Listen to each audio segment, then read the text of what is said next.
Tom Elvis Jedusor. Does that name sound familiar? It is Lord Voldemort's birth name from the French version of Harry Potter, and it is also the username of an anonymous individual who dropped a link into a chat room where Bitcoin developers hang out. That link led to a secret Tor website that had one thing on it: the white paper for Mimblewimble. Today, I'll give you an introduction to the Mysterious Mimblewimble.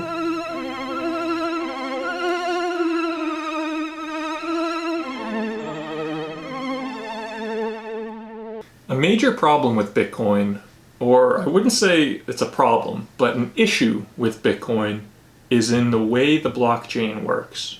Anyone can look at the blockchain and see every address, every transaction, and really the history of every coin from the very beginning.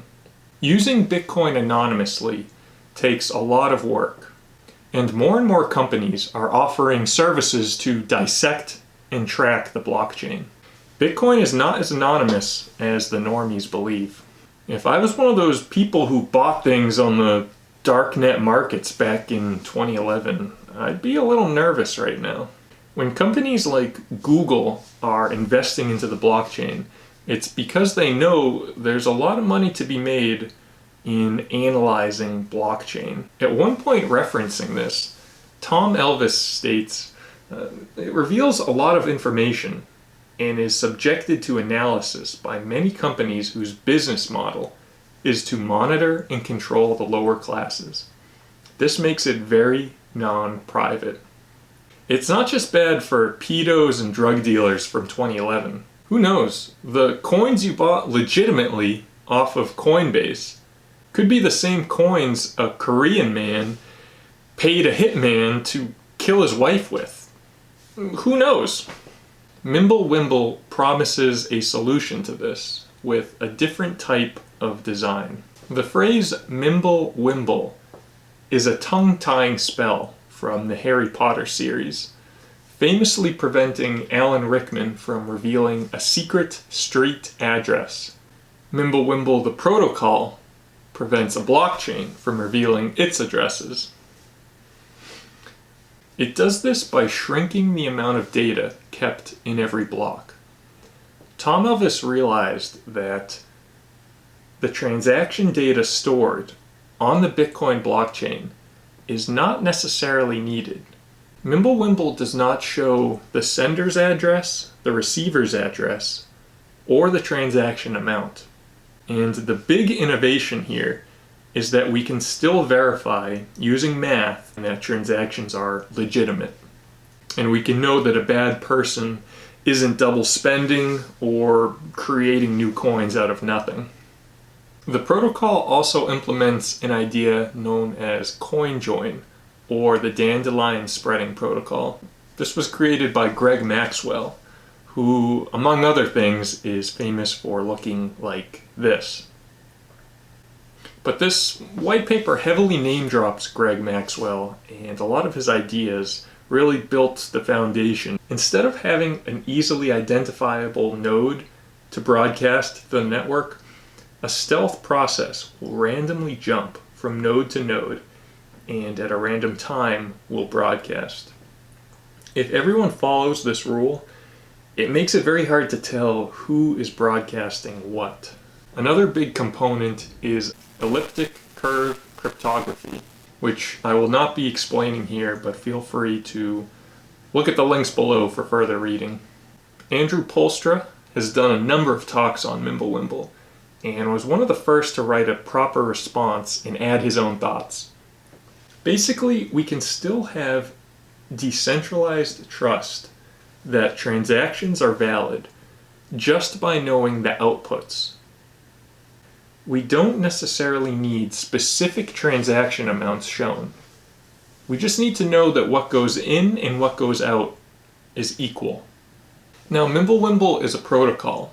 It's not a cryptocurrency that you can buy. It is just the structure or the directions on which a blockchain can be built. It's hypothetical that Mimblewimble could be a side chain to BTC. But I'm not going to do it. Are you?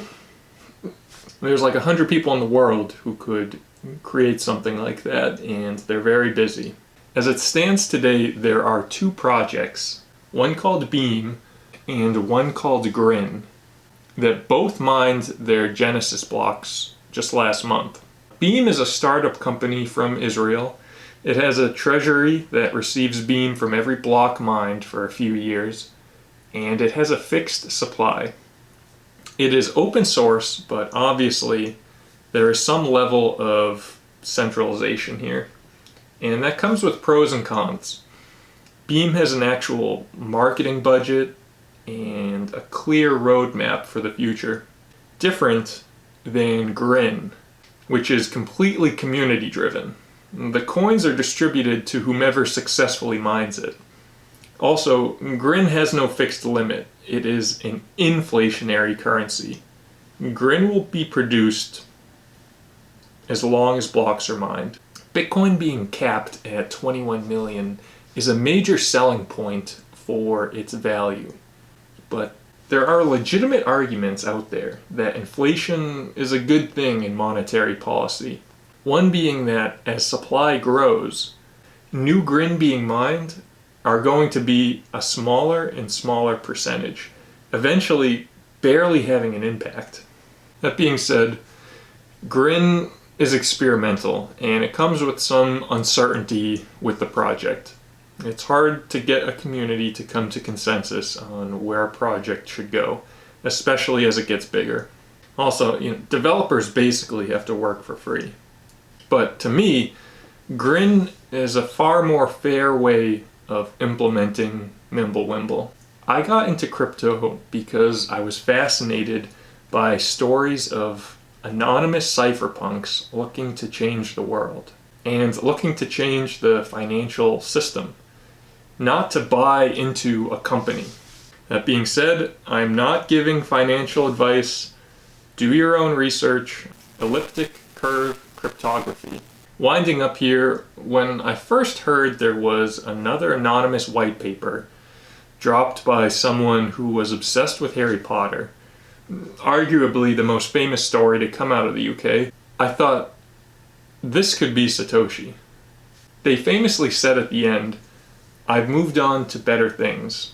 But reading this white paper, there is a sense of humor and silliness that is completely absent in all of the writings Satoshi has out there. If the person behind Satoshi Nakamoto was involved in this, they definitely did not write the white paper, and I don't need stylography to tell me that.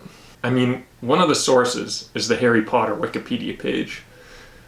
Only in crypto can papers cite elliptic curve cryptography and the Harry Potter Wikipedia page.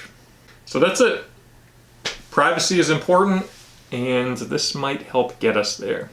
Thank you for watching.